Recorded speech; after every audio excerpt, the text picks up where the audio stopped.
on this show, we shall start with exploring America's new immigration norms, especially drawing your attention to immigrant visa rules surrounding the famous H-1B. The Trump administration is scrapping the years-old lottery system with a new weighted approach that prioritizes skilled and higher-paid foreign workers. Basically, the luck-based lottery mechanism is now being changed with a deliberate, choice-based methodology. This change is expected to make it significantly harder for entry-level professionals, including those from India, because data shows Indians make up more than 70% of H-1B visa holders. That means 7 out of every 10 H-1B visa holders are Indians. But that may most likely change from February 27th, 2026, the date when the lottery system says its final goodbye. What makes things more difficult is paying $100,000. That's the exorbitant amount of fee for the H-1B work visa. And recently, a federal judge supported the fee hike, saying that President Donald Trump's move to radically increase the cost of the popular visa is lawful. In short, according to him, the decision pushes demand for US workers. But is it really just about pushing US workers or favoring the cream layer? What about Indian IT companies that have heavily dependent on H-1B workers? And does this mean they have to restructure? What about the thousands of students who aspire to study in Ivy League colleges? And the bigger question is, the so-called American dream, is it now becoming harder to achieve that? Well, to help us find answers to these inevitable questions, we have Alisha M Daswani, University Guidance Counselor and CEO and co-founder On Course Vantage, and Kathleen Derosaire, migration expert and founder and CEO, Derosaire and Daughters Consultants. Thank you so much, women, for joining us this evening. Let me begin with asking Kathleen, what's the scope now for Indians to make it to the highly skilled cutoff of the H-1B visa? Do you foresee a sharp reduction in the Indian pie of H-1B visa holders? And this is not because we doubt the Indian mind, but the colossal cost of affording the visa. So I've been saying this out loud that, of course, this is something a little difficult, but then we know, everybody knows around the world that America do require immigrants, and Indian are the cornerstone of the talent, of course. So now that this is also manageable, now they have put in a bar that, they require elite talent. They are just churning out people, those who are actually have that much amount of work experience. And of course, this is also kind of a relief for people, those who are really, relying on the consultancy agents, wherein they were forced, okay, I'll be okay with this much a wage, and they used to get their H-1B entry. But now that these people will be only competing with their category people. For example, a 4-level professional will be absolutely competing with a 4-level professional only. It's not that any random, I would say, a fresher would get an H-1B. No, it is not going to be the same case. So this is actually, I would say, in favor for Indians, because of course we do have O1, F1, and there are route for people, those who are already in US, they can convert the same into their work permit as well. So it's not something which is going to be a drawback for Indian people, those who expire the American dream. It's not a no-no. You do have talent, and it is very much, evident that this requires a bona fide file.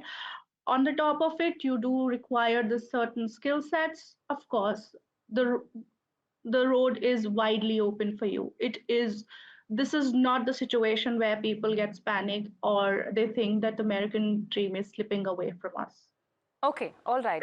Point noted. You say that, you said in your words that America needs immigrants, but now they're focused on the elite layer. But at the same time, you also do not see it as a mode of panic or a panic situation for Indians who aspire to go to America. I'd like to explore that angle further, but getting in Alisha into this conversation. Alisha, how will the shift from lottery to weighted selection impact Indian students planning to pursue entry-level jobs in the US via H-1B visas? And do you concur with Kathleen's view that it's not really a bad situation for Indians? Yeah, I mean, I actually do agree with Kathleen's viewpoint in terms of, it probably can benefit Indians in some way as well.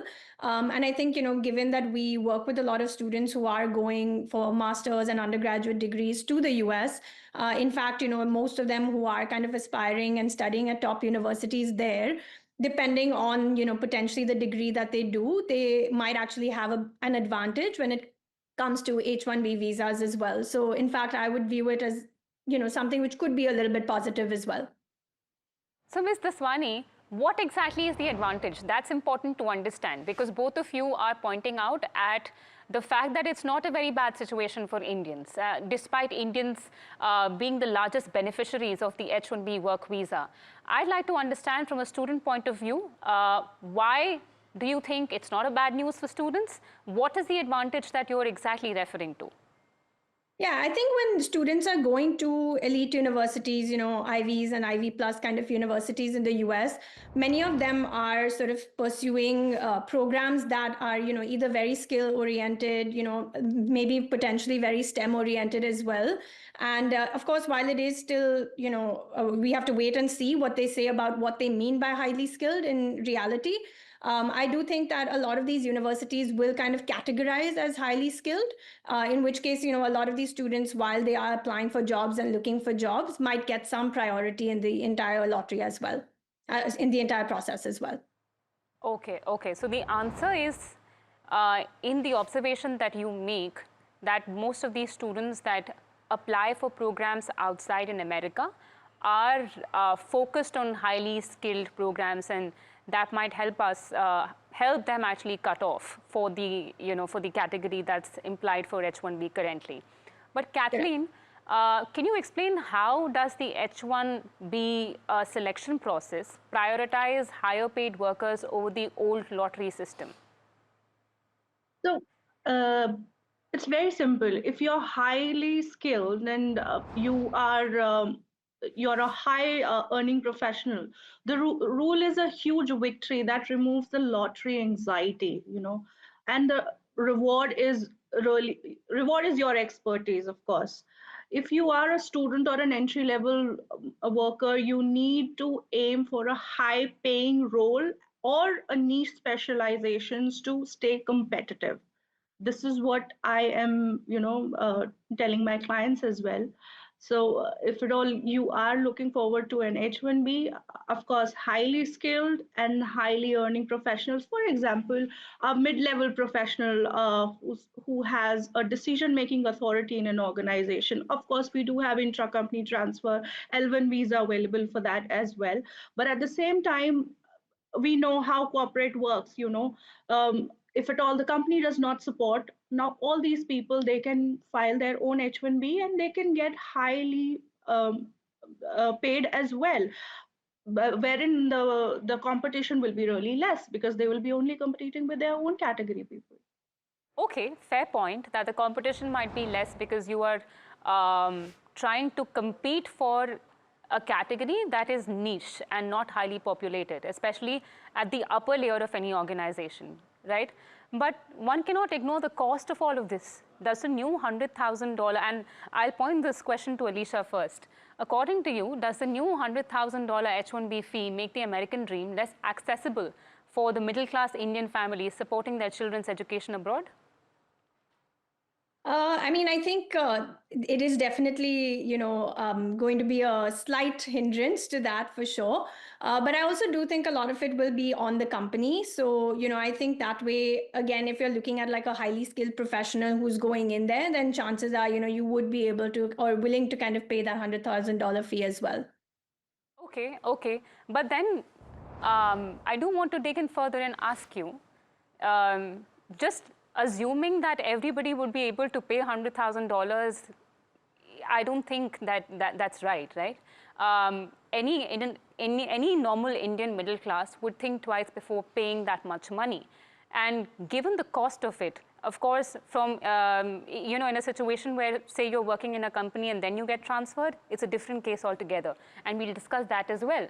But paying $100,000 upfront, do you think it'll be easy? And not just a slight hindrance in your words, but do you think it's going to go and become tougher?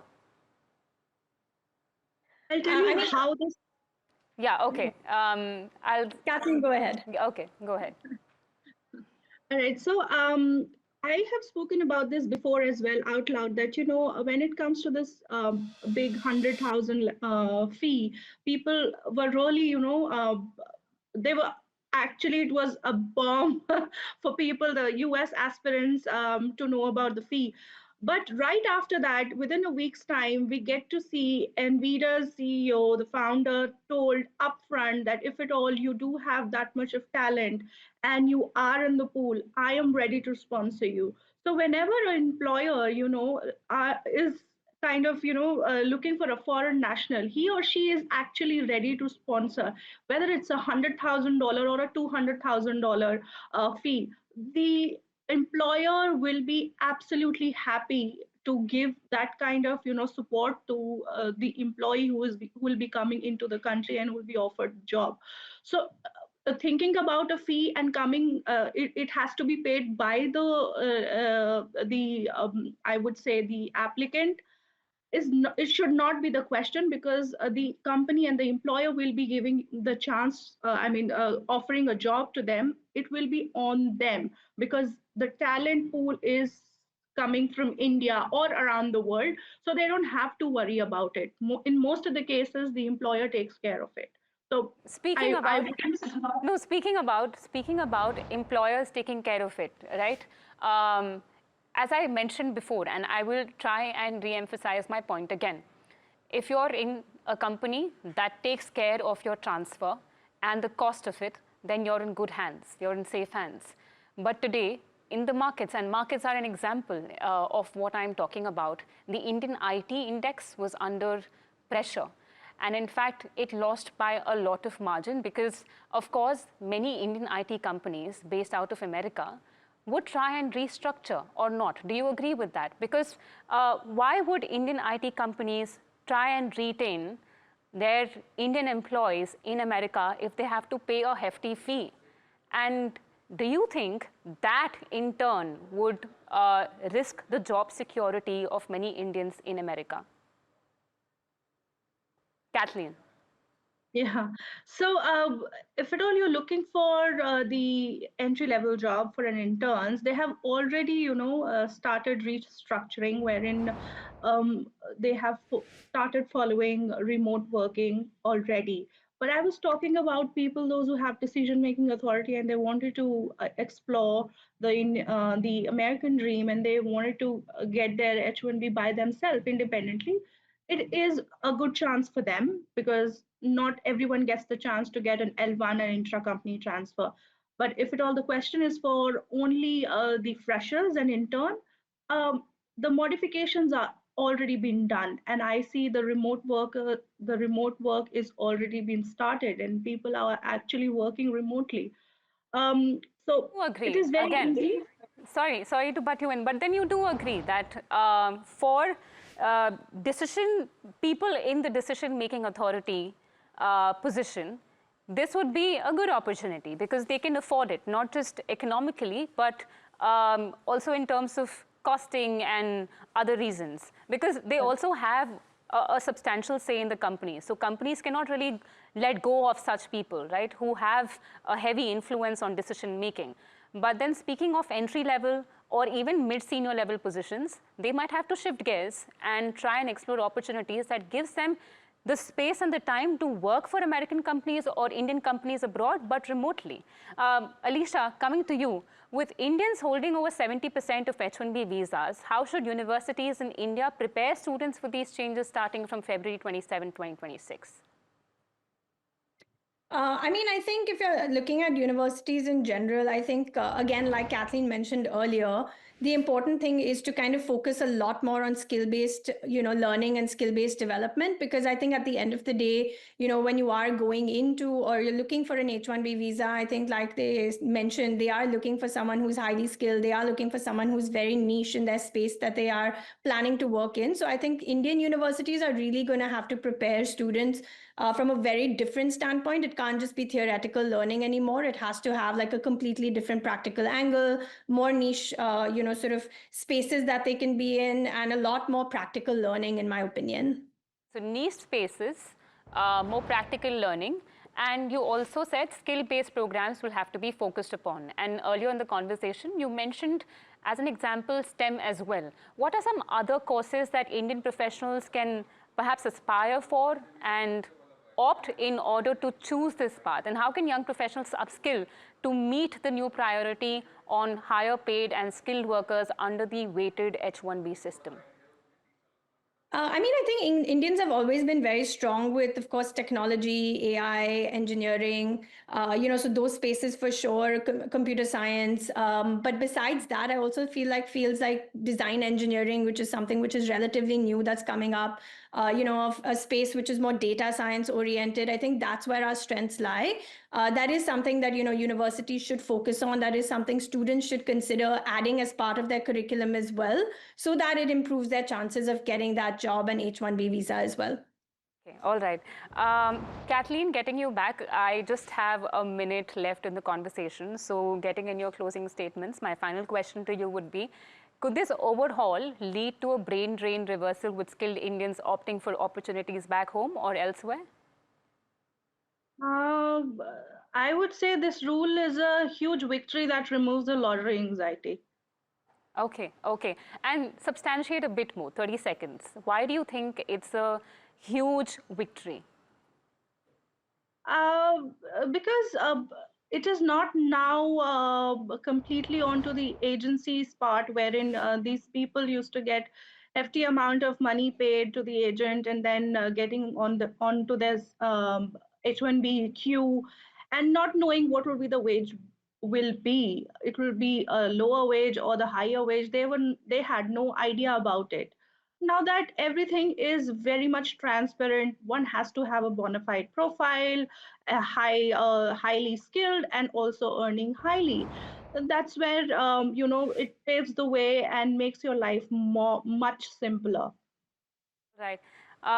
Thanks so much for helping us understand the effect of this new H-1B visa. Of course, thanks to Alisha for getting us perspective on how to prepare for this. And of course, Kathleen as well, who sort of helped us look at it from a new angle, from a positive angle, where she explained why would this give you much more control to grab that H-1B work visa opportunity. Thanks so much.